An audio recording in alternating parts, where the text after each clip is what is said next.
नदी प्रदूषण करणाऱ्या घटकावर तातडीने कारवाई करा, आमदार राजेंद्र पाटील यड्रावकर यांची सूचना।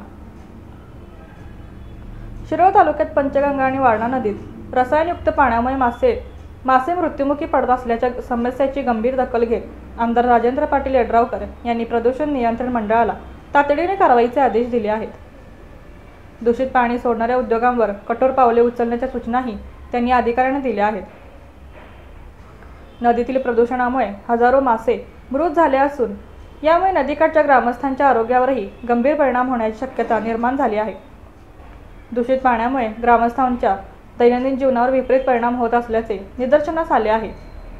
त्यासाठी ग्रामस्थांनी पाणी उकळून व गाळून प्यावे असे आवाहन आमदार यड्रावकर यांनी केले आहे। पंचगंगा नदी प्रदूषणाचा प्रश्न अनेक वर्षांपासून ऐरणीवर आहे। यावर उपाय म्हणून राज्य शासनाने STP प्लॅन्टच्या उभारणीला मंजुरी दिली आहे। हा प्रकल्प कार्यान्वित झाल्यानंतर प्रदूषणाचा प्रश्न मोठ्या प्रमाणावर कमी होणार आहे।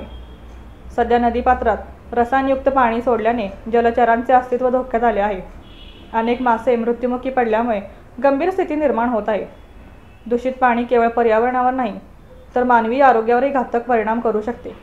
त्यामुळे तातडीने उपाययोजना करणे आवश्यक असल्याचे मत आमदार यड्रावकर यांनी व्यक्त केले आहे। प्रदूषण नियंत्रण मंडळाच्या अधिकाऱ्यांना दूषित पाणी सोडणाऱ्या उद्योगांवर कठोर कारवाई करण्याचे निर्देश दिले आहेत। दूषित पाण्याचा स्रोत शोधून त्या उद्योगांना कठोर दंड व पर्यावरण सुधारण्यासाठी उपाययोजना करण्याचे आदेशही त्यांनी दिले आहेत। नदीकाठच्या ग्रामस्थांनी दूषित पाण्यामुळे आरोग्याच्या समस्या भेडसावत असल्याचे सांगितले आहे। पिण्याचे पाणी शुद्ध करण्यासाठी अधिक काळजी घेण्याचे आवाहन करण्यात आले आहे। राज्य शासनाच्या प्रयत्नामुळे STP प्लॅन्टच्या माध्यमातून प्रदूषणावर काही प्रमाणात नियंत्रण येणार आहे। मात्र प्रदूषण नियंत्रणासाठी सर्व पातळ्यांवर समन्वय साधून काम करणे ही सध्याची गरज असल्याचे आमदार यड्रावकर यांनी स्पष्ट केले आहे।